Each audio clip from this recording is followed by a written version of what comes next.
Sawa.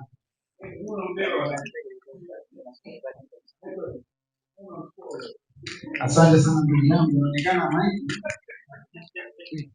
naitaka sana.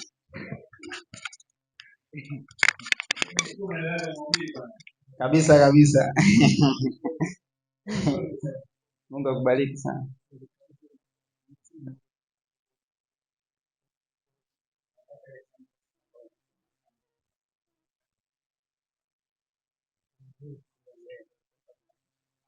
Amina. Basi tutakuwa kwenye kuanza somo letu. Basi kabla ya mambo yote, basi tuanze kwa ombi. Baba mtakatifu, katika jina la mwanao Yesu Kristo, tunakushukuru kwa siku nyingine Bwana. Asante kwa kutupa kibali Mungu wetu, tumeweza kufika katika ibada hii Bwana. Mungu katuongoze sawa sawa na Roho wako Mtakatifu anavyotaka tunene nasi katika kulijua neno lako. Bariki kila mmoja leo mahali hapa na wale walioshinda kufika kulingana na changamoto nyingine za kibinadamu. Bwana ukaonekania huko walipo. Tunakushukuru Mungu na tunalitukuza jina lako, tukiomba na kushukuru katika jina la mwanao Yesu Kristo. Amen. Amen. Karibuni sana ndugu zangu na somo letu la leo. Kichwa cha somo kinasema jinsi ya kujilinda na Babeli. Jinsi ya kujilinda na Babeli.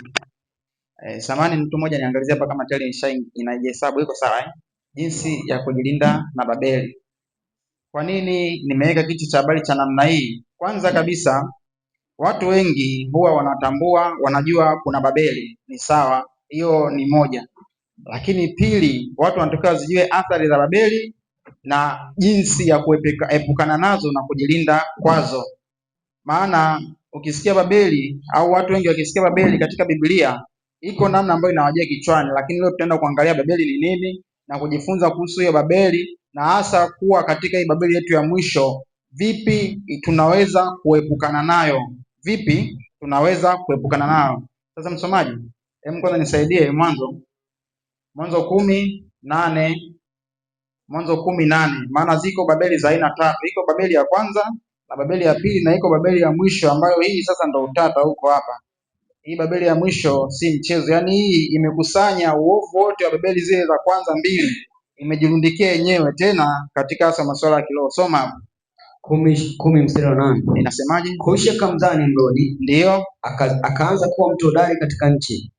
Alikuwa hodari kuwinda wanyama mbele za Bwana. Ndio. Kwa hiyo watu hunena kama Nimrodi, hodari wa kuwinda wanyama mbele za Bwana. Ndio. Mwanzo wa ufalme wake huyo Nimrodi ulikuwa Babeli na Ereku ndio na Akadi na Kalne katika nchi ya Shinari. Kwa hiyo katika nchi ya Shinari kulikuwa na wilaya inaitwa Babeli, yani kuna sehemu inaitwa Babeli, na jina lake kuitwa Babeli huko mwanzo wa kuanza kuitwa Babeli haikutokea tu kwamba watu wakaanza kuita Babeli. Ilikuwa tu ni nchi ambayo ni tambalale, haina makazi ya watu kabisa, lakini mwisho wa siku wakafanya makazi, na tukio lao lilipotokea pale la kubadilishiwa lugha na kufarakana hivyo na hivyo, ikaitwa Babeli, yani machafuko au contradiction, kama unaweza kupata tafsiri njema hiyo. Sasa nisomee pia Danieli 1:1. Danieli 1:1, hii ni Babeli ya pili. Anasema katika mwaka wa 3 wa kumiliki kwake Yehoyakimu, ndio mfalme wa Yuda, Nebukadneza ndio mfalme wa Babeli. Kumbe mfalme mwingine akaja anaitwa Nebukadneza, ndo mfalme wa Babeli. Unaona, kwa kuna mfalme mwingine alikuwa anaitwa mfalme wa Babeli, na huyu alikuwa na majivuno sana. Yaani nenda hiyo Danieli 4. Danieli 4 soma yake nianzia 30 pale. Huyu alikuwa ni mfalme wa Babeli, anaitwa Nebukadneza.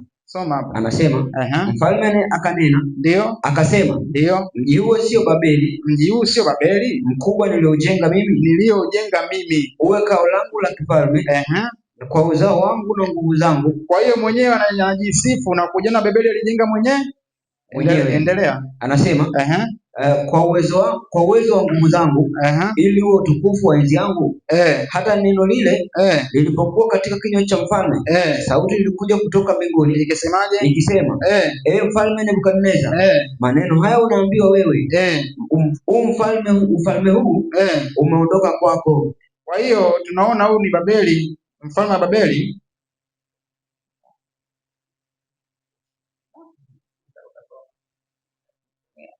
Sawa, sasa hem tuangalie Babeli ya tatu. Tunaenda 17 anzia yake ni ya kwanza. Ufunuo 17 anzia yake ni ya kwanza. Hii sasa ndio Babeli ambayo nitasimama hapa na tunaenda kuzichunguza zile Babeli za zamani, tukilenga hii ambayo naenda kuisoma hapa, maana yale yameandikwa ili kuwa mfano, lakini uhalisia wenyewe ni huko hapo, kwa sababu zile nyingine zilikuwa zinaitwa Babeli, lakini hii inaitwa Babeli kuu, yani Babeli mkuu. Soma hapo.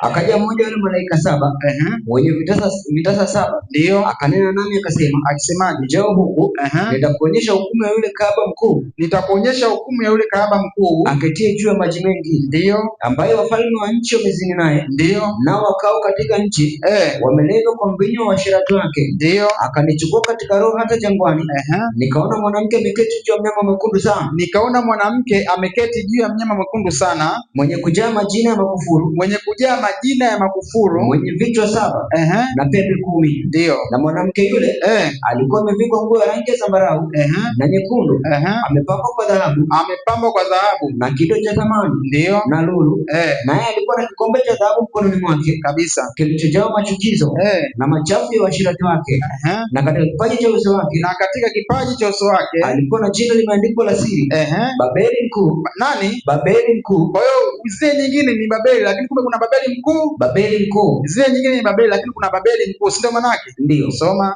Babeli mkuu, mama wa makahaba, ndio, na machukizo ya nchi. Basi hapo ndipo somo letu litakapoanzia hapo kuhusu Babeli. Sasa watu wengi tunaijua hii Babeli na tuna mashaka nayo, lakini kuna namna ya kujilinda kwayo. Mungu alishatoa mwongozo wa jinsi ya kujilinda. Na hasa watu wengi wanaweza kujiuliza, ilianza lini kuwa Babeli? Kila jambo si lina mwanzo. Labda ilianza lini kuwa Babeli? Msingi wa kwanza kuwa Babeli unaweza ukafikiria kwenye maandiko alipo, lakini maandiko tukiyachunguza humu tunaweza tukapata msingi kwa kuzichunguza zile Babeli zilizopita. Sasa nisomee Mwanzo 11, tuanze hapo kwanza kuichunguza ilianza lini kuwa Babeli. Ilianza lini kuwa Babeli? 11:1. Nchi yote ilikuwa na lugha moja. Nchi yote ilikuwa na lugha moja na usemi mmoja. Ndio. Ikawa watu waliposafiri pande za mashariki, ndio, waliona nchi tambarare katika nchi ya Shinari, wakakaa huko. Kwa hiyo watu walikuwa na lugha moja na usemi mmoja. Waliposafiri wakaona nchi tambarare wakakaa huko, si ndio maana yake? Ndio. Endelea.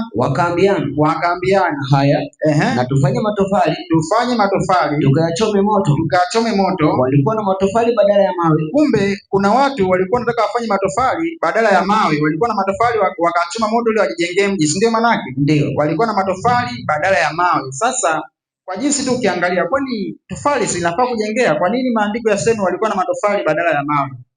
Kwa nini walikuwa na matofali badala ya mawe? Na maana msingi wa kujenga kwanza ingebidi wawe na mawe, ila sasa wewe walikuwa na matofali badala ya mawe. Sasa nikichunguza maandiko namna hii, kwani kwa nini wenyewe waliambiwa walikuwa na matofali badala ya mawe, wakati hata matofali unaweza kujengea, si ndio maana yake? Ndio. Hem, kwanza nisaidie Petro wa kwanza 2:5. Petro wa kwanza 2:5. Ina maana haya yaliyoandikwa hapa yapo yaliokuwa na mlenga. Yeye anachofanya kwenye ujenzi wake anatumia matofali badala ya mawe, na Mungu inaonyesha ujenzi sahihi wa kujenga inapaswa utumie mawe, lakini yeye anatumia tofali. Yani hiyo ndio msingi wake. Yani yeye ukisikia tujenge nyumba ya Bwana, basi ni dude linaanguka kweli kweli kubwa na linajengwa kwa matofali, lakini Mungu alionyesha hapa kabisa huyu ujenzi wake ingetakiwa atumie mawe, ile anatumia matofali. Soma Petro wa kwanza 2:5. Ninyi nanyi kama mawe yaliyo hai. Inasema ninyi nanyi kama mawe yaliyo nini? Hai. Ninyi nanyi kama mawe yaliyo nini? Yaliyo hai. Kwa hiyo Mungu anaonyesha kuna Babeli hiyo, yani haya alikuwa anailenga Babeli ile. Kwa hiyo Babeli ambayo hii ya mwisho tunaiona kwanza ujenzi wake yenyewe itakwenda tumia matofali badala ya mawe. Endelea. Anasema ninyi nanyi kama mawe yaliyo hai, mmejengwa mwe nyumba ya roho. Mmejengwa mwe nini? Nyumba ya roho. Kwa hiyo sisi ni mawe, ila tumejengwa tu nyumba ya roho. Sasa hebu nenda Mathayo 16, soma yake ni ya 18. Sasa msingi wetu ambao tunatakiwa kujengewa nao kwao huko hapo. Sasa ikiwa watu wanaweza kufikiria nyumba ni lidude likubwa, au yani nyumba ya Mungu, nyumba ya ibada ni lidude likubwa au kitu likubwa, kama watu wanapohangaika leo kujenga makanisa makubwa, lakini Yesu anasema katika kanisa msingi wa kujengewa huko hapo. Soma Mathayo 16:18. Anasema 16:18. Ndio. Nami nakwambia wewe ndiyo Petro, na juu ya mwamba huu ndio nitalijenga kanisa langu. Subiri. Sasa leo si kuna watu tunaona wanamsaidia kazi Yesu kujenga makanisa? Ndio. Kuna kanisa lolote ambalo binadamu anaweza kajenga liwe juu ya mwamba ambao mwamba ni Yesu mwana wa Mungu? Hapana.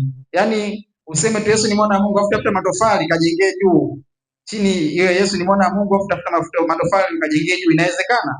Ni kitu ambacho hakipo. Kwa hiyo alikuwa anamlenga yule ambaye atafanya kanisa yake kujengea ni matofali tu, kujenga ni matofali tu, lakini ni msingi yani unajengwa juu ya jiwe. Sasa rudi Mwanzo 11 tuendelee pale ili watu wapate msingi na maana. Soma anzia yake ni ya 3 pale.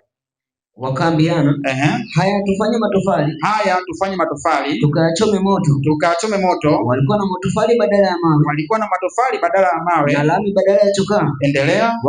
Wakasema, haya na tujijengee mji na mnara, na kilele chake kifike mbinguni. Kwa hiyo walikuwa wanataka wajengee mji na mnara, kilele chake kifike wapi? Mbinguni. Kwa hiyo hiyo ndio sifa ambayo wao walipenda wapate sifa, wajitukuze na sifa zifike wapi? Mbinguni. Sasa imeenda katika Ufunuo 18:4. Hiyo ndio sababu ambayo Mungu alipoona kwamba kuna watu sifa zao zimekuja mpaka mbinguni, akashuka ende kuangalia kwamba je, watafanikiwa kwao. Wakaona sifa zao ziko chini ambazo zitafanya fanikie kwa hili jambo. Sasa soma hapo.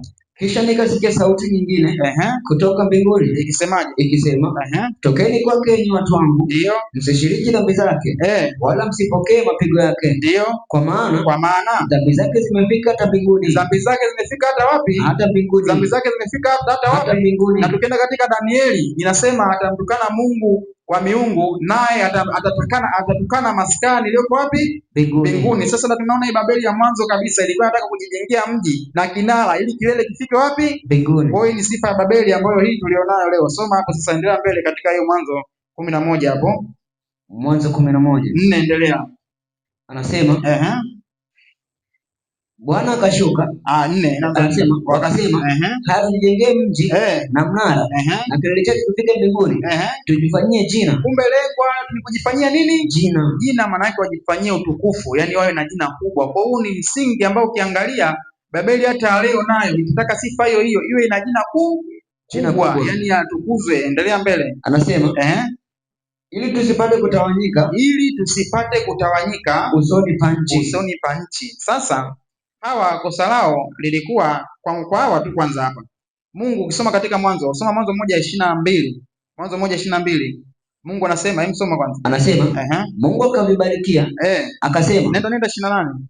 Anasema Mungu akawabarikia, Mungu akawaambia, zaeni mkaongezeke, mkaijaze nchi, na kutiisha. Kwa hiyo Mungu ilikuwa lengo lake watu wazae na wakaijaze nchi. Sasa tunaona nao walikuwa na msingi kwanza, wakasema na tujijengee mji na mnara, na kilele chake kifike mbinguni, tujifanyie jina ili tusipate kutawanyika usoni pa nchi. Lakini agizo la Mungu lilikuwa watu wazae, waijaze nini?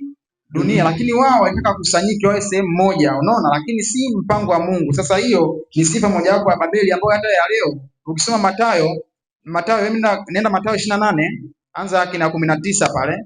Mathayo 28:19. Anasema 28:19, basi nendeni mkawafanya mataifa yote kuwa wanafunzi, mkiwabatiza kwa jina la Baba na Mwana na Roho Mtakatifu. Kwa hiyo lengo la Mungu watu watawanyike waende ulimwenguni mote. Sasa nenda Marko 16:15 pia. Marko 16:15. 16:15. Anasema akawaambiaje? Enendeni ulimwenguni mote, mkahubiri Injili kwa kila kiumbe. Aaminie na kubatizwa ataokolewa. Kwa hiyo tunaona lengo la Mungu watu wakihubiriwa Injili ni kwenye ulimwengu wote, lakini inaonyesha baada Babeli kuna kitu itakachokuwa na kihitaji, watu wasitawanyike. Hiyo ndio sifa ya Babeli, yaani watu watawanyike sawa, lakini wawe mbali, lakini wawe na lugha moja na usemi mmoja na jina moja. Hiyo ndio sifa ya Babeli. Sasa nenda yake ni ya 5 pale Mwanzo 11:5. Nenda taratibu sana. Anasema Bwana akashuka ili aone mji na mnara waliokuwa wakijenga wanadamu. Bwana akasema, tazama watu hawa ni taifa moja. Sasa mataifa unajua maana yake msomaji? Ndio. Taifa ni taifa ambalo linaweza ikawa na jina moja, si ndio maana yake? Hilo si taifa moja. Endelea na mbele hapo, anasemaje na nini? Anasema na lugha yao ni moja. Na lugha yao ni moja. Sasa Babeli bila kupepesa macho, ambayo hii ilikuwa ya Nimrod, lakini ya sasa hivi tulionayo ni Roman papacy, ambayo ni Babeli yetu ya sasa hivi. Lakini tukiangalia Ukiangalia mwaka wa 1517 ilitokea contradiction ambayo Martin Luther alienda kwenda kuitawanya ile Babeli na kunaniliu na kufunua ule uongo ambao ulikuwa umeenda kinyume na neno la Mungu, lakini msingi ambao walikuwa nao ili waweze kuyatimiza yale makusudio yao, kitu ambacho kilichowabeba kwanza, walikuwa na jina moja. Yani hata ndugu yangu uwe Mhaya si Mhehe huko unajiita jina hili moja, ni Mroma, si ndio maana yake? Lakini hata uwe taifa lolote unajiita jina hili moja la taifa moja, na lugha yako ilikuwa ni moja, ambayo walikuwa wanatumia lugha gani walikuwa wanatumia? Yes, Kilatini. Yani Biblia ndugu yangu, hata upewe hapa bila hiyo lugha autoboi, lakini kumbe ndani ya ile lugha ndio ukajificha uovu ambao hata watu wengine maneno ya Mungu ya kutafakari na kusoma na kuchambua wao waweze kuyaelewa hawasomi. Wako watu ambao wanakaa pale wanachagua wawalishe nini watu, yani ina maana lugha yao ilikuwa ni moja, na tunaona huo mfumo ulikuwepo zamani kwa lugha, lakini leo upo katika hali ya mafundisho. Yani kwa maana mfano mimi hapa leo ili somo ninalofundisha hapa kanisa la Kibabeli, ili somo hili linakuwa lishaandaliwa na watu makanisani mote, ni sehemu zote za branch zote wanafundisha somo hilo moja, hakuna kukingoa. Yani wana kitabu wanachokiita lesson. Hizo kitabu ni mafundisho hayo tu mwaka mzima, yani wewe pindua uongezeke ni pale pale.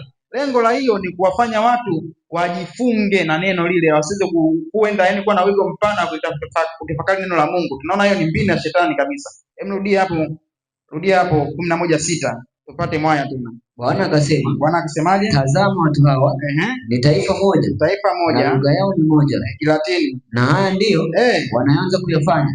Wala sasa hawatazuiliwa neno wala wanalokusudia kulifanya. Haya na tushuke huko tuwachafulie usemi wao, na ili wasisikilizane maneno wao kwa wao. Ina maana kitendo kilichotokea mwaka 1517 ule ulikuwa ni mpango wa Mungu kabisa, watu kuwavurugia tu, yani kuwavuruga pale wasiweze kuendelea na mpango wao kujenga kile ambacho wao wanakikusudia. Maana lengo lao ni lugha iwe moja, Biblia isiwe na kwa lugha nyingine yoyote, na jina ujitisho kwa jina moja, ili utakapofanya mipango yao uwe ndani ya mipango yao, usiwe nje kabisa. Kwa hiyo ni mpango wao kabisa. Sasa soma hapo, endelea 8. Anasema basi Bwana akawatawanya huko kutoka huko waende usoni pa nchi yote. Na tunaona baada ya ile contradiction iliyotokea ndio yakachimbuka madhehebu, sio manake vitoto vikaanza kuzaliwa vingine, sio manake wakaanza kutawanyika. Ni sasa kila kanisa likawa linajitegemea. Endelea mbele. Wakaacha kujenga ule mji. Wakaacha kujenga nini? Ule mji. Kwa hiyo mji ukaacha kujengwa. Endelea mbele. Kwa sababu hiyo jina likaitwa Babeli. Ndio likaitwa nini? Babeli. Kwa hiyo hata hii Babeli tulionayo sasa hivi chimbuko lake litokea mwaka huu wa 1517 pale kwenda mpaka 18. Kwa hiyo ukitaka kujua Babeli tunayoishi ilianzia lini, huo ndo mwanzo hapo. Na hapo ndio ikaitwa Babeli kwa sababu ulienda kutawanyika kutokea hapo historia. Sasa nenda tukaiangalia Nebukadneza sasa jinsi ya kujilinda na Babeli ya mwisho. Nenda Danieli.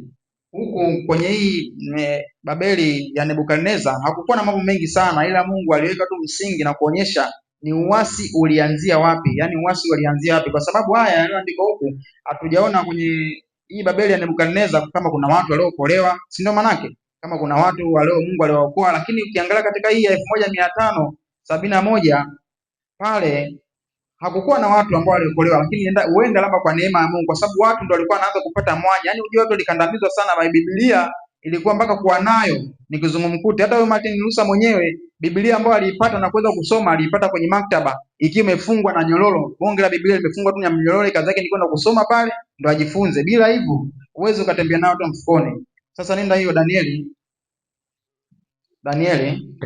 Kwenye hii Danieli sasa ndo angalau tunaweza tukapata mwanya jinsi ya kujilinda na hii Babeli ya mwisho. Jinsi ya kujilinda. Nenda Danieli 1 anzia yake ni ya 6. Hii Danieli imeandika mambo mengi sana kuhusu Babeli, na ndipo tunaweza tukapata mwanya wa jinsi ya kuishinda, kwa sababu kuna mambo ambayo Danieli yalitokea mule ndio anaweza akatupa mwanya kwamba mpango wa Babeli ni upi, kuwadhoofisha watu wa Mungu kivipi, na kingine kuwafanya watu wawe dhaifu, waenda hata wasiweze kumjua Mungu wa kweli. Sasa mipango yao, mikakati yao imekaa kwa namna gani? Anzia mstari wake wa 6 kwanza. Basi katika hao walikopo baadhi ya wana wa Yuda, ndio Danieli na Anania na Mishaeli na Azaria, ndio mkuu wa towashi, akawapa majina. Akawapa nini? Akawapa majina. Alimuita Danieli Belteshaza, na Anania akamuita Shadraka, ndio na Mishaeli akamuita Meshaki, na Azaria akamuita Abednego. Kwa hiyo tunaona ile wanafika tunakufika, kwanza alibadilisha majina. Yaani inamaanisha kwanza kuna msingi sana kwa jinsi ya kujilinda Babeli ya sasa, kwanza na majina yetu pia. Maana majina yanabeba maana na tabia. Majina yanabeba maana na tabia, lakini utashangaa watu kwenye Babeli ambao tunayo sasa hivi, tendo la ubatizo pale watu wanaweka majina yao na wajua wao pale. Sasa tunatakiwa tuwe makini sana kwenye majina, hasa kama hiyo Babeli ya Nebukadneza. Tunaona walipoingia tu kwanza wakabadilishwa majina na kupewa majina mengine hata ya miungu. Yote majina yalikuwa na miungu. Kwanza jina lilikuwa linamfanya mtu kwanza abadilike hata tabia, mwenendo, yani ajione ni mtu mwingine kabisa. Ni kama kunakuwa na kahali kwa ubatizo fulani ambao kanamfanya Mungu, yani mtu abadilike, yani mwenendo wake ajione sasa mimi sasa hivi sio Danieli bali ni nani? Danieli alibadilishwa kwa nani? Belteshaza, sio Danieli, yani Belteshaza ni mtu mwingine tofauti na yule aliyokuwa mwanzo. Lakini kanisaidie Misali 22:1. Misali 22:1. Maana majina yanabeba maana. Kwa hiyo katika Babeli ya sasa hivi itabidi tuwe makini sana na majina, hasa tunawapa watoto wetu au si wenyewe tunataka kujiita au kujibatiza nayo. Anasema heri kuchagua jina jema kuliko mali nyingi. Inasemaje? Heri kuchagua jina jema kuliko mali nyingi. Kwa hiyo inamaanisha tuwe makini na majina. Maana tunaona walipoingia tu kina Danieli kwanza akabadilisha majina. Sasa cha pili ni kipi? Nenda kasome Danieli 1:8. Anasema lakini Danieli aliazima moyoni mwake ya kuwa hatajitia unajisi kwa chakula cha mfalme. Sasa subiri. Inamaanisha walipoingia tu wakabadilisha majina, alafu pia wakapewa mwongozo kwa miaka 3. Yaani wabadilishe majina na chakula, wale chakula cha Babeli na elimu wapate pale. Kwa tuna msingi wa pili wao ni chakula. Ina maana kwenye chakula kuna siri moja kubwa sana. Katika Babeli kwenye chakula kuna siri moja kubwa sana. Je, watu wengi tukianza kufika sehemu ya chakula, watu wengi wanaanza kudharau, kuona watu wako mwilini sana, vyakula tu. Mbona Yesu amesema vinaingia mwilini, si kinaenda wapi? Mimi nataka nikwambie, kama ilikuwa ni dhambi ya kwanza iliyofanya watu waanguke duniani, ilikuwa ni dhambi ya chakula. Kwa hiyo hata Mungu mwenyewe alisema matunda ya mti huu siku mtakao kula hakika mtakufa. Msomee Mwanzo 2:17. Maana ukiona mtu anadharau kuhusu mambo ya chakula, basi jua angekuwepo kipindi cha Adamu na Hawa, yeye angekula hadi mizizi na shina na majani yote angecheka wewe, kwa sababu tayari anafikiria tu hamna kitu. Lakini Mungu ana maana katika ile jambo la kula. Msoma hapo, anasema walakini matunda ya mti ujuzi wa mema na mabaya usile, ndio kwa maana siku utakapokula matunda ya mti huo utakufa hakika. Sasa mtu akikwambia kuhusu mambo ya kula hana uzito, kwanza mwambie kwanza jaribu la kwanza au amri ya kwanza ya Mungu aliyompa Adamu na Hawa ilikuwa ni gani? Ilihusiana wasiende uzini, wasiwe na miungu mingine au ni nini? Kwa mtu asidharau vyakula, kwa sababu hata Hawa mwenyewe sikute pia alizarau. Maana ukisoma hapo chini nenda 4:3 hiyo Mwanzo, akaona ule mti watamanika na unafaa kwa kuliwa na unatamanika, yani akaona tu ni kawaida, lakini kudharau kule sheria ya Mungu. Soma hapo. Ikawa hatimaye Kaini akaleta mazao ya ardhi. Mwanzo 3:4. Mwanzo 3:4.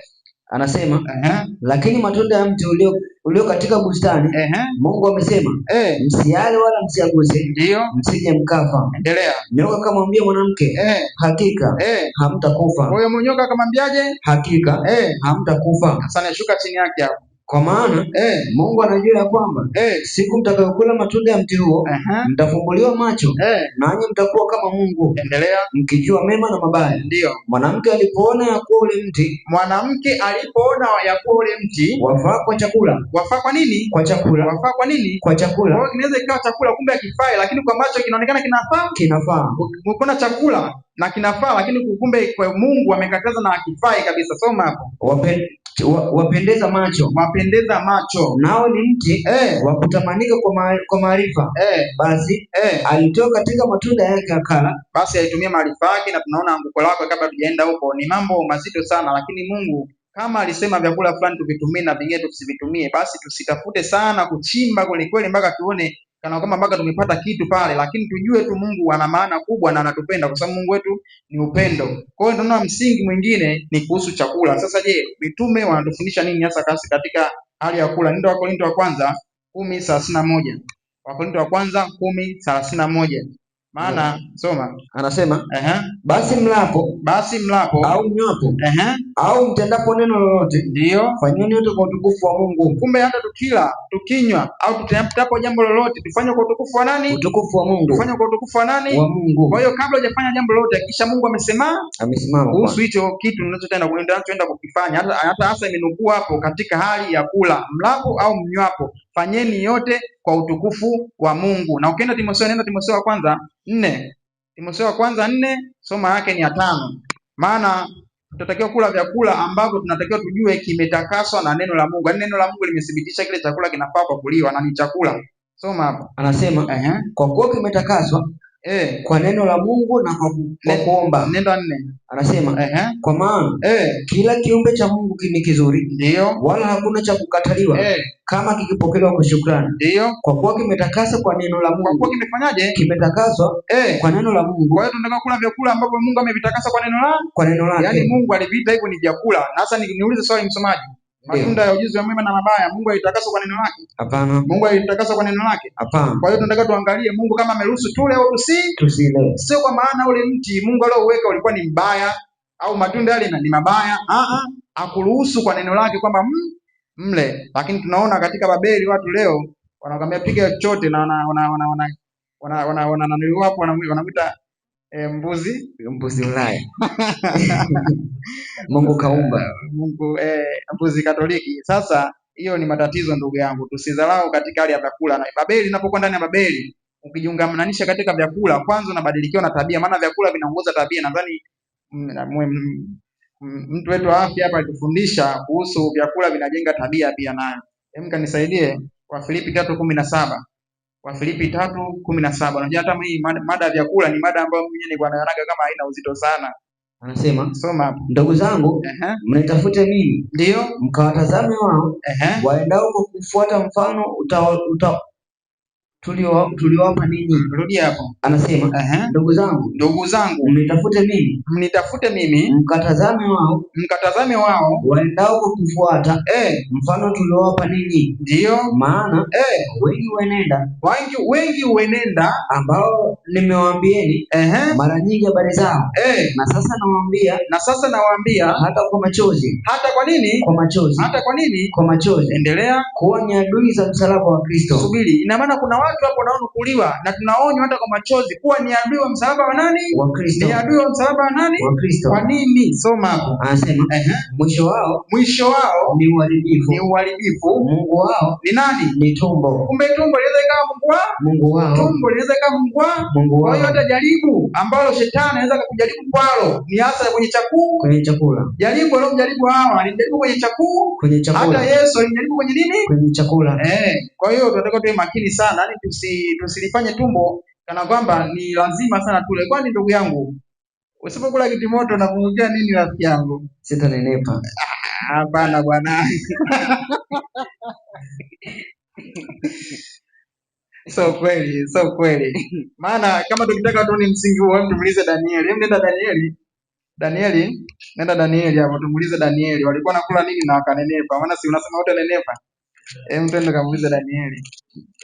Danieli 1:8 anzia hapo mpaka 10 na ngapi bwana? 12. Mpaka 12 tuone je, ni kitimoto peke yake kinanenepesha au kuna nini na nini? Kama unataka kunenepa basi kula anapokula Danieli. Nisoma hapo. Anasema lakini Danieli aliazimu moyoni mwake ya kuwa hatajitia unajisi kwa chakula cha mfalme. Kumbe chakula kinaweza kukutia unajisi. Endelea. Wala kwa divai aliyokunywa. Basi akamwomba yule mkuu wa matowashi ndio ampe ruhusa asijitie unajisi. Basi Mungu alimjalia Danieli akapata kibali na huruma machoni pa yule mkuu wa matowashi. Ndio. Mkuu Toasha akamwambia Danieli. Akamwambiaje? Mimi namuogopa bwana wangu mfalme. Aliyewaagizia nini chakula chenu na kinywaji chenu? Kwa nini azione nyuso zenu kuwa hazipendezi kama nyuso za vijana hirimu zenu? Kwa hiyo hata huyu alikuwa na mawazo kama ulionao wewe msomaji? Ndio, msomaji. Nenda mbele. Asante. Basi Kwa kufanya hivyo mtatayarisha kichwa changu mbele ya mfalme. Ndipo Danieli akamwambia yule msimamizi, akamwambiaje, ambaye mkuu wa towashi amemweka juu ya Danieli na Anania na Mishaeli na Azaria, tafadhali utujaribu sisi watumishi wako muda wa siku 10, na utupe mtama tule. Na tupe nini? Mtama tule. Kwa hiyo muda wa siku 10 tu watupe nini? Mtama tule na maji tunywe. Sasa na wewe nenda kajaribu, nenda kale mtama na maji unywe kwa jina la Bwana. Endelea kusoma. Anasema kisha nyuso zetu zitazamwe mbele yako na nyuso za wale vijana wanaokula chakula cha mfalme, ukatutendee sisi watumishi wako kadri utakavyoona. Basi akawasikiliza katika jambo hilo, akawajaribu siku 10. Hata mwisho wa zile siku 10 nyuso zao zilikuwa nzuri zaidi, na mili yao ilikuwa imenenepa. Imenenepa zaidi. Kunenepa kale nini? Mtama na maji. Ila kwa jina la Bwana. Mbe maiki achangie wewe mzee kidogo naye ana neno. Hapo ukisoma kwenye King James hiyo kwenye mtama ametumia neno pulse ambayo ni legumes. Ukiangalia tafsiri yake, legumes ni mbegu jamii ya maharage, ikiwepo maharage yenyewe, ikiwepo peas ni nini? Njegere. Kuna peanut ambayo ni nini? Karanga, yes. Soya beans, ukiangalia chickpeas ambazo ni kunde, korosho. Sasa hizo jamii zote zinatengeneza protein kamili, ambapo protein ndio inampa mtu unenepaji na uangavu kwenye sura. Amina. Kwa hiyo ni katika mtizamo huo, ila pia mtama nao kabisa. Sasa ndugu yangu, hiyo ndio siri. Unajua kuna watu wengine wanasingizia hata unenepa bwana, piga kitimoto. Hapana, piga chiafaya. Hiyo chiafaya itakuwa chiafaya kweli. Sasa kwa hiyo ndo msingi ambao kwenye masuala ya vyakula Mungu aliyouweka. Maana watu wanatumia akili zao wenyewe katika kujitafutia maarifa, hasa katika mlo. Watu wengine wanaambia unenepe ule vitu vya mafuta vingi nini, lakini vile mwisho wa siku yale mafuta ndio kama anaenda kuzuia mishipa ya damu isipenye kwa wingi, magonjwa ya moyo yanakuja. Ni kwa ajili ya nini? Umetumia maarifa yako. Nimesoma Misali 3:5. Watu wanatumia maarifa yao kujiongezea, lakini yuko aliyetuumba anajua msingi wa nini ili kifanyike ili tuweze kupata unenepaji. Soma, mtumaini Bwana kwa moyo wako wote, wala usitegemea akili zako mwenyewe. Amina. Sasa pia sio kama wote wanaokula kitimoto lengo lao wanenepe, wana sababu zao tu. Sasa msomaji, nisaidie Wakorintho wa kwanza 6:19. Tuendelee hapo kwenye vyakula, maana vyakula ni jaribu ambalo watu wengi leo wameangamia nao. 6:19. Au hamjui ya kuwa mwili wenu ni hekalu la Roho Mtakatifu. Mwili ni nini? Hekalu la Roho Mtakatifu. Endelea. Aliye ndani yenu, mliyepewa na Mungu. Ndio. Wala ninyi si mali yenu wenyewe. Maana mlinunuliwa kwa thamani. Sasa basi mtukuzeni Mungu katika miili yenu. Kumbe tunataka kumtukuza Mungu katika nini? Miili yetu. Tunataka kumtukuza Mungu katika nini? Miili yetu. Maana miili yetu ni hekalu la Roho Mtakatifu kabisa. Kwa hiyo unaotakiwa kuangalia sana jinsi unavyoenenda katika unapokula, kisha unapofanya kila kitu unamtukuza Mungu katika kila jambo ambalo unalifanya. Unaona? Sasa tuendelee jaribu ambalo walikutana nalo katika Babeli. Tumeona la kwanza ni majina. Kwa majina ni vitu vya kuwa navyo makini sana, kwa sababu jina pia linaweza likakujengea tabia. Soma sasa. Nisaidie Danieli 1:18. Hebu kabla hujaenda 18.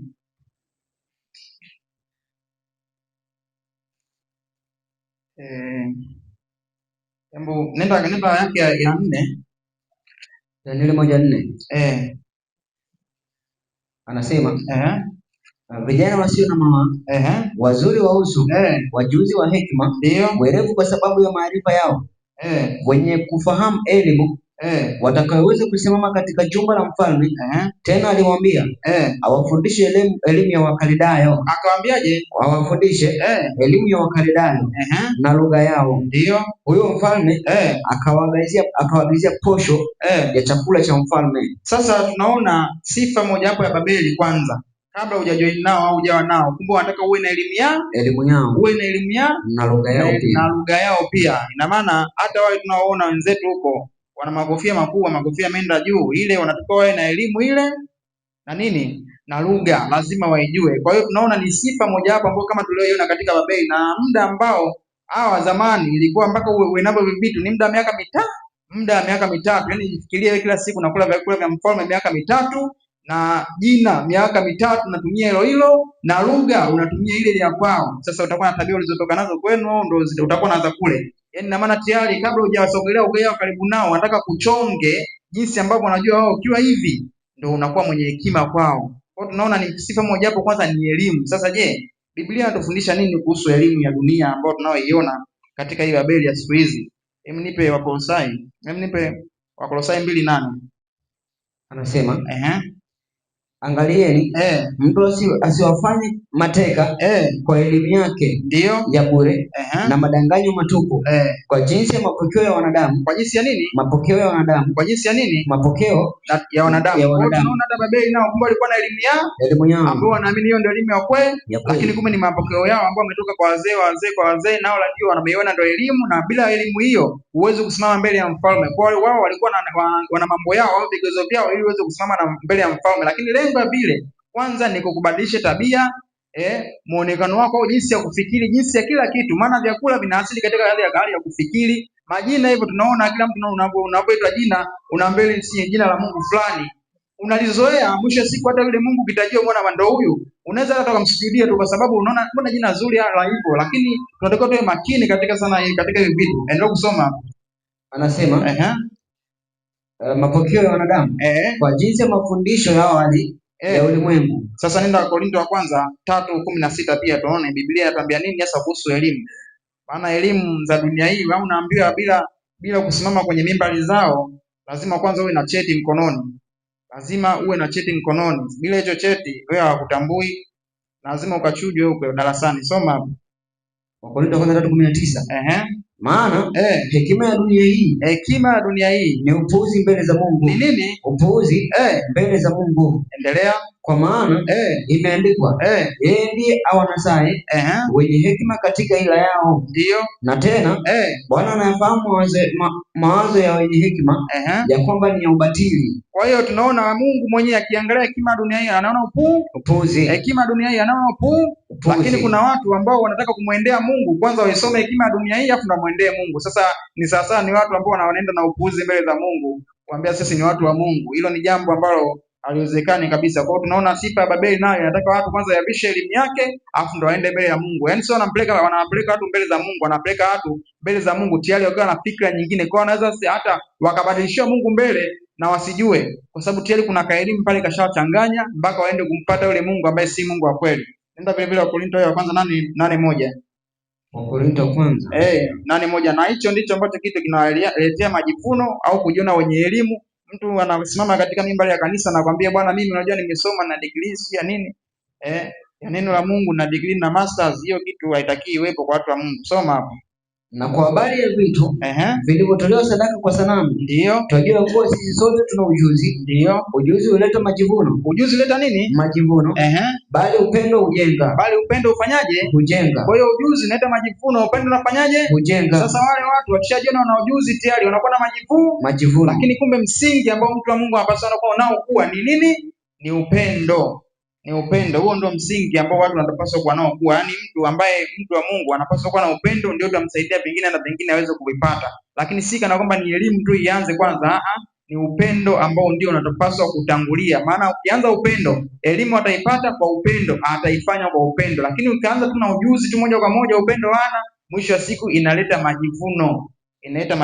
Hivi ndivyo vitu ambavyo Daniel alikutana navyo pindi anaingia tu. Lakini hivi vyote aliweza kuvishinda Sasa kuna kitu ambacho unaweza ukavishinda hivi vyote, kwamba elimu unaweza hata ukasoma elimu yao, lakini ukaweza ukasurvive bado ukawa na tabia yako ile ile. Unaweza kubadilisha majina, lakini bado ukataka kumjua yule Mungu wa kweli. Unaweza ukatumia hata vyakula vyao, lakini bado ukawa upo kwenye msimamo wako ule ule. Sasa kuna msingi ambao mmoja shetani huwa anautumia sana. Huu msingi shetani anautumia sana. Yaani kuna kitu ambacho ili shetani akukoseshe, anakutafuta kwenye kitu ambacho hata hii Babeli ya sasa hivi lazima ikitumie katika hicho. Nenda Danieli 6 yake ni ya kwanza. Maana Danieli alikuwa anatafuta kwenye vitu vingi sana, wakamtafuta kwenye mambo mengi sana, lakini huko msingi ambao alitaka kumtafuta kwa huo, wakasema kwa huu tutampata. Soma. Anasema ilimpendeza Dario ndio kuweka juu ya mfalme maliwali 120 ndio wawe juu ya wafalme wote na juu yao akaweka wakubwa 3 katika maliwali 20, afu juu yao akaweka wakubwa wangapi? 3. Endelea. Na Danieli alikuwa mmoja wao. Ina maana kuna maliwali 20 ila kuna 3 juu na Danieli mmoja wao. Endelea. Ili maliwali hawa watoe hesabu kwao, ndio mfalme asipate hasara. Basi Danieli huyo alipata sifa kuliko wakubwa na maliwali, ndio kwa kuwa roho bora ilikuwa ndani yake. Naye mfalme akazimu kumweka juu ya wafalme wote. Basi mawaziri na maamiri wakatafuta sana kupata sababu. Wakatafuta sana kupata nini? Sababu za kumshtaki Danieli kwa habari za mambo ya ufalme, lakini hawakuweza kuona sababu wala kosa. Kwa hiyo tunaona Babeli ambacho sasa hivi itakitumia kwanza kutafuta sana sababu kwa mambo ya kisheria nini, si ndio? Lakini waweza wasione kosa. Endelea. Kwa maana alikuwa mwaminifu wala hakuonekana kosa wala hatia ndani yake. Ndipo wale watu wakasemaje? Hatutapata sababu ya kumshtaki Danieli huyo tusipoipata katika mambo ya sheria ya Mungu wake. Kumbe wakatafuta sana kumshtaki Danieli katika ile kipindi cha Babeli, lakini wakakosa, si ndio manake? Lakini wakaona tunaweza tukamshtaki kwa habari za Mungu wake. Wakafanyaje? Soma. Basi wale mawaziri na maamiri wakakusanyika pamoja mbele ya mfalme, wakamwambia hivi, mfalme Dario, uishi milele.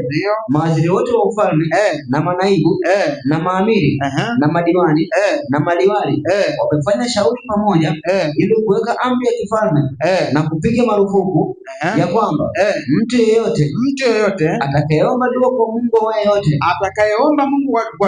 Mungu yoyote au kwa mtu yoyote katika muda wa siku 30 ila kwako mfalme ndio atatupwa katika tundu la simba. Kwa hiyo subiri, tunaona sifa ya Babeli au jaribu ambayo itaenda kuwajaribu watu wa Mungu. Wanatafuta kwa sheria nyingi sana, tunakosa. Ndio maana ziko sheria ambazo tukiziangalia zinatulenga sisi na binadamu, si ndio manake? Waheshimu wazazi sio na binadamu, ndio si ndio manake? Hiyo haina shida sana, kwa sababu Babeli haiwezi kukufundisha utukane wazazi, si ndio manake? Watatafuta sheria usizini, ya kwamba uzini sio Mungu amesema usizini, sina ni nzuri, si ndio manake? Hiyo hauna shida nayo. Usiibe, usiue, usiseme uongo, zote si zinamata. Lakini kumbe kuna sheria za kule wewe na Mungu wako. Katika hizo ndizo utakazozitafuta. Sasa hebu kanisaidia Kutoka 20 anzia yake ni 3. Tuziangalie sheria za Mungu ambazo Babeli lazima katika hizi ivuruge, kwa sababu atakaye kuhukumu katika hizo sheria ni Mungu mwenyewe, si mtu yeyote atakaye kuhukumu. Kwa hiyo Babeli itatumia sifa hiyo katika kukuvurugia katika hizo sheria. Yaani atatafuta namna kutafuta, lakini katika sheria za wewe na Mungu wako. Inaamini hapo yeye ndo atakupata hapo. Soma hapo. Usiwe na miungu mingine ila mimi. Hiyo ni amri ya kwanza. Ya pili, usijifanyie sanamu ya kuchonga. Ya tatu, usilitaje bure jina la Bwana Mungu wako. Ya 4, ikumbuke siku ya Sabato utakase. Sasa hizo si ndio sheria zetu sisi na Mungu wetu? Ndio. Hizo si ndio sheria zetu sisi na Mungu wetu? Katikati hapo kuna ibada, kuna utukufu wa Mungu, ukuu wa jina la Mungu na kumjua Mungu mwenyewe wa kweli. Hizo ndizo ambazo sheria ambazo Babeli atazitumia hizi kuvuruga watu. Yaani kuvuruga watu na kuwapata hapo. Kwa tunaona hata naliu Danieli mwenyewe alipimwa katika sheria ya yeye na Mungu. Akabadilishiwa Mungu na ibada hapo ikatolewa ili mradi kumyumbisha tu, ili mradi aweze kumkosesha yeye na Mungu. Na sasa hii ndio sifa ambayo watu wa Mungu kipindi chetu cha mwisho hiki watapimwa katika hii sheria yetu sisi na Mungu. Watapimwa katika hii sheria ya kutuhusu sisi na Mungu. Tupatikane hapo. Sasa Franki, hebu nisaidie yale maandiko. Kulikuwa na kitabu fulani kinaitwa Sheria Mungu na sheria zake. Si ungesoma mwenyewe au mwandiko atauweza? Mungu na sheria zake. Katika hicho kitabu kimeeleza jambo moja ambalo watu wa Mungu nyakati za mwisho watapimwa katika sheria ya Mungu, na wale ambao watakuwa dhahiri katika sheria ya Mungu wao ndio wataonekana wahalifu, alafu na wale wanaoichagua siku nyingine wanaonekana sahihi. Yaani watatafuta sheria ya kwao waipeleke kwa viongozi, kwa serikali au utawala za kidunia, ile ipitishwe ionekane bora. Alafu sasa watu wa Mungu watangaziwe, jamani, kuna sheria fulani, wasiofuata wataonekana ni wahalifu. Soma. Kitabu kinaitwa Mungu na sheria zake. Endelea. Mwandishi Jonathan Mukwile. Watawala wa kidini wanaojaribu kuweka sheria ya Jumapili, kuweka sheria ya Jumapili, hawataidharau tu Jumamosi na kuipuuza Sabato, bali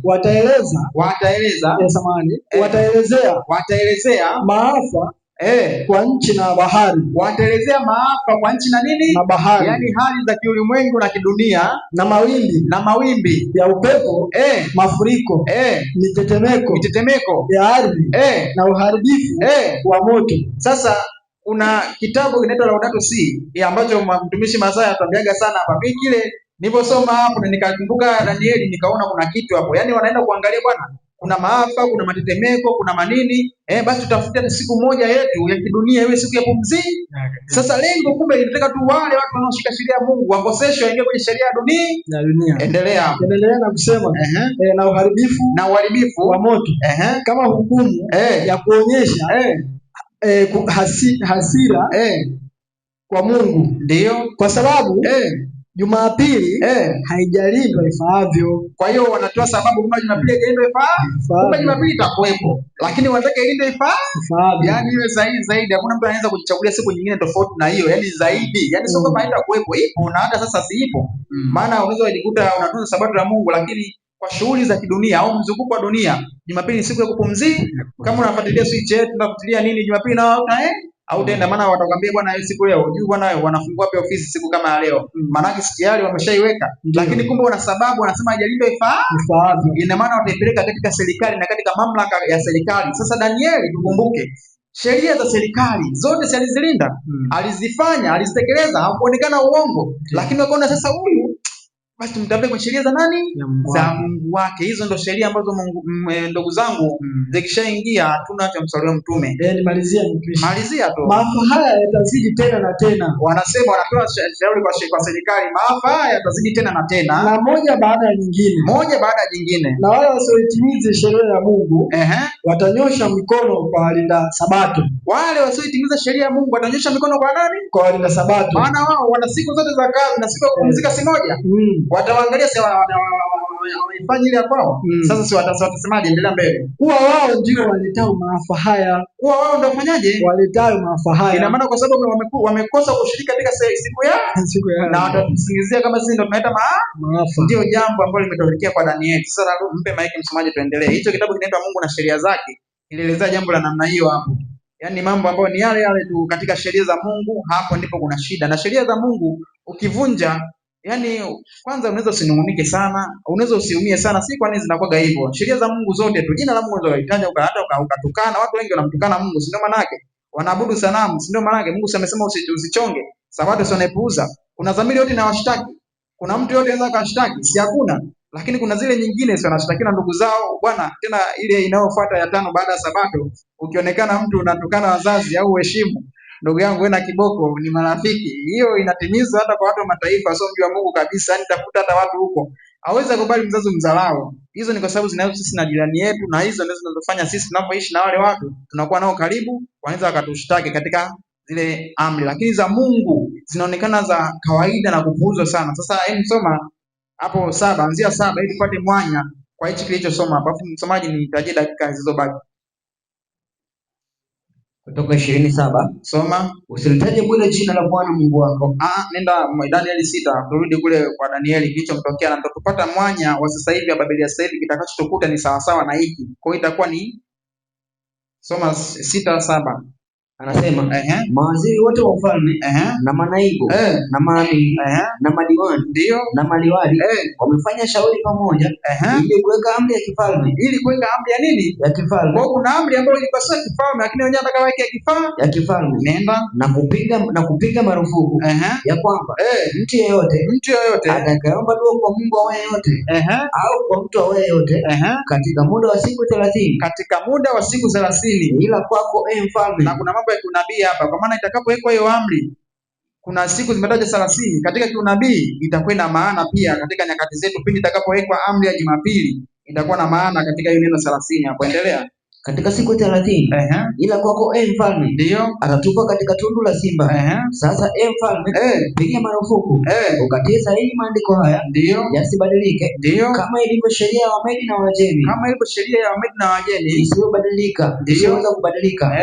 Basi mfalme Dario akatia sahihi maandiko yale na ile marufuku. Ndio Danieli anasema hata Danieli alipojua kuwa yale maandiko yamekwisha kutiwa sahihi, akaingia nyumbani mwake na madirisha katika chumba chake yalikuwa yamefunguliwa kukabili Yerusalemu. Akafanyaje? Akapiga magoti mara 3 kwa siku. Akafanyaje? Akasali. Kwa hiyo hata sisi ikitokea na sisi tuendelea na ibada, lakini wako watu ambao unaweza kutumia jina la sasa hivi, unaweza kaita kwenye vielele bila mbele hapo. Anasema akashukuru mbele za Mungu wake, ndio kama alipokuwa akifanya tokea hapo. Ndio basi watu hao wakakusanyika tena pamoja, wakamwona Danieli akiomba dua na kusihi mbele za Mungu wake. Ndio ndipo wakakaribia wakasema mbele ya mfalme katika habari ile ya ile marufuku ya mfalme. Je, hakutia sahihi ile marufuku? Je, haukutia sahihi ile marufuku ya kwamba kila mtu atakayeomba dua kwa Mungu awaye yote au kwa mtu awaye yote katika muda wa siku 30, ila kwako mfalme ndio atatupwa katika tundu la simba? Mfalme akajibu akasemaje? Neno hili ni kweli kama ilivyo sheria ya Wamedi na Wajemi. Kwa hiyo tunaona serikali haitakuwa na shida na sisi, lakini wako ambao wanajiona ni viongozi wakubwa wa dini wenye mamlaka ndio watakaoenda kuiweka na hasa kuisisitiza serikali ifanyie kazi na ipasavyo. Yaani wao ndio wanakuwa wanaiweka kwa makusudi. Kwa ni jambo ambalo litaenda kutokea zama zetu hizi katika Babeli hii tulionayo. Sasa yako mambo mengi yaliyotokea huko, lakini tunaona Mungu ndio yeye alimlinda Danieli. Si ndio maana yake? Sisi hatutaweza kujiokoa wenyewe katika hasa mtu atakaye kuja kutuwekea sheria tofauti na za Mungu wetu. Hakuna mtu anaweza kujiokoa hapo isipokuwa Mungu mwenyewe. Sasa tuendelee. Na kingine kuna jambo ambalo nenda Danieli 2:5. Danieli 2:5, 11 na 13. Anasema mfalme akajibu akawaambia Wakaldayo, neno lenyewe limeniondoka, msiponijulisha ile ndoto na tafsiri yake, mtakatwa vipande na nyumba zenu zitafanya jaa. 11 anasema ni neno la ajabu ndio hili analotaka mfalme, wala hapana mwingine awezaye kumwonyesha mfalme neno hilo, ndio ila miungu wasio na kikao pamoja na wenye mwili. 13 soma. Basi ile amri ikatangazwa, na hao wenye hekima walikuwa karibu na kuuawa. Watu wakamtafuta Danieli na wenzake ili wauawe. Subiri kidogo. Kitu kingine katika nyakati zetu hii kwa Babeli tulio nayo inaonyesha Danieli, kuna mfalme wa Nebukadneza si aliota ndoto, lakini kuna wale ambao wanakaga meza za kwake za mbele zile, wanaojiita viongozi, si na maliwali, si na waganga, wachawi, wote wanakuwa kwenye meza ya mfalme. Kula wanakula naye, kwenye lao wanakuwa naye, kwenye kila kitu. Lakini wakiharibu tu wale ambao wako pale mbele, wale walio nyuma wote, asali na wakuu, hata kama walikuwa hawendi kwenye meza ya mfalme, asali na wakuu. Maana ukiona nenda hapo 13, rudia hiyo 13. Ile athari ambao walishinda wale wachawi na waganga na wale walikuwa wanajipendekeza kwa mfalme, waliposhindwa kumtafsiri ile ndoto, basi mfalme akatoa amri hata wengine wale wote wauawe. Ndio jambo ambalo zama zetu hizi za mwisho, kuna wale wanaojiita viongozi wa dini wanakaa meza za mbele za wafalme na kujiona wao ni wakubwa sana katika ulimwengu wa kidini. Watakao yafanya kule wakayaharibu, athari itawakuta hata sisi ambao tupo chini, ambao tunataka kutambulika na ulimwengu. Kwa sababu ukiangalia hata katika nchi yetu, mfano hii ya Tanzania, juzi hapa kuna watu waliingiliana mambo ya dini na serikali, sio manake kuna sheria zikaanza zipo, inaonekana kuna mafarakano mengi, kuna sheria zikaanza kutaka kurudiwa upya, wazitafakari, yani waweke sheria ngumu, ili mradi hata kwenye makusanyiko sometimes kusiwe na sheria za uhuru, hasa katika hali ya kumhubiri Mungu katika mambo ya kidini, hata na sheria za hapa ndani zile tufanya sisi tuumie na kuingia katika mikono ya serikali, kwa sababu kuna viongozi walioko juu wameharibu mambo ya serikali na dini, wamejumlisha na wakafanya uharibifu, lakini zile sheria zinatushukia hata sisi huko chini kuweza kutuangamiza. Soma hapo. Anasema basi ile amri ikatangazwa, na hao wenye hekima walikuwa karibu na kuuawa. Watu wakamtafuta Danieli. Nani? Danieli. Ili afanyaje? Na wenzake ili wauawe. Sasa Danieli alikuwepo kwenye mkutano wao? Alikuwepo kwenye mahojiano nao? Si ina maana wao ndio walikuwa huko, lakini mpaka wakamtafuta Danieli, yani wamuhusishe na jambo lao. Ina maana wao kwenye meza za wakuu kwenye kula wamtaki Danieli, lakini kwenye hukumu wanamtambua kama nao ni sehemu yao. Hilo ndo tatizo la watu wa juu huko ambao wanaifanya wapo kwenye meza. Niliangalia uzinduzi ule, naona viongozi wa dini wakubwa wamekaa pale, walikuwa wanatungatukana kwenye mambo ya siasa, lakini wale wamekaa pale watakaochokifanya kule na kukiharibu hasa kwenye sekta ya mambo ya kidini, asali lazima itukute huko chini. Kwa hiyo ni jambo tu la kuwa na tahadhari na kujua katika Babeli ili jambo halina masiala kabisa. Kwa hiyo tunaona ni asali ambayo Danieli pia nayo ilienda kumkuta. Sasa nenda Danieli 5:15. Anasema basi sasa watu wenye hekima na wachawi wameletwa mbele yangu. Maana hapa nataka ninukuu tu kwamba kwenye mambo ya sheria wanakuwa naye, lakini sio kama Danieli anamjua vizuri. Soma hapo. Basi sasa watu wenye hekima na wachawi wameletwa mbele yangu wapate kulisoma andiko hili na kunijulisha tafsiri yake. Huyu ni mfalme nani? Mtoto wa Nebukadneza, anaitwa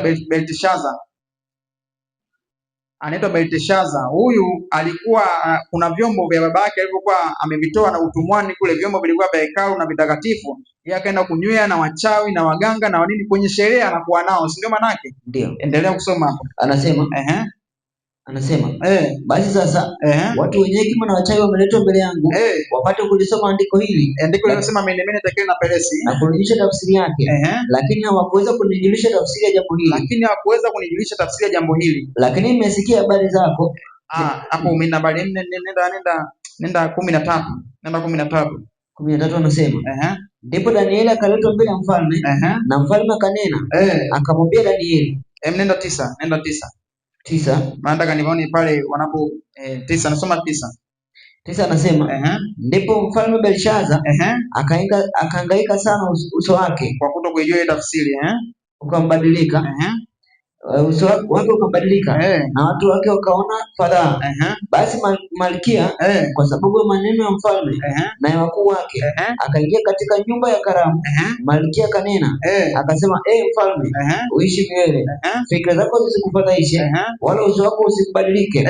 Yuko mtu katika ufalme wako ambaye roho ya Mungu watakatifu inakaa ndani yake na katika siku za baba yako. Sasa hapa ndo wanaanza kumkumbuka Danieli, yaani kwenye mambo ambayo yanagasia ambayo yamewakuta, shida zimewakuta, na kumkumbuka Danieli, lakini yeye katika ufalme kula na wachawi na waganga na watu ambao wake anawaona wana faida, lakini kwenye tatizo ambalo ni kubwa ambalo wenyewe wameshindwa kusolve, tunamkumbuka Danieli. Kwa tunaona ni sifa ambayo inao, na sisi tusijipendekeze sana kwa serikali au kujishi tuna maarifa au tunajua, lakini Mungu mwenyewe ndiye atakaye kutukuza. Unaona?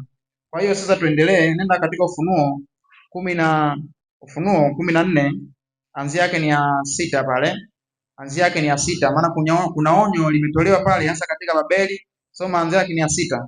Anasema kisha nikaona malaika mwingine akiruka katikati ya mbingu mwenye injili ya milele ahubiria hao wakao juu ya nchi na kila taifa na kabila na lugha na jamaa. Akasema kwa sauti kuu. Sasa kabla hujasoma kwa sauti kuu, tushaona inatuonya kuhusu Babeli, kuna mama makahaba.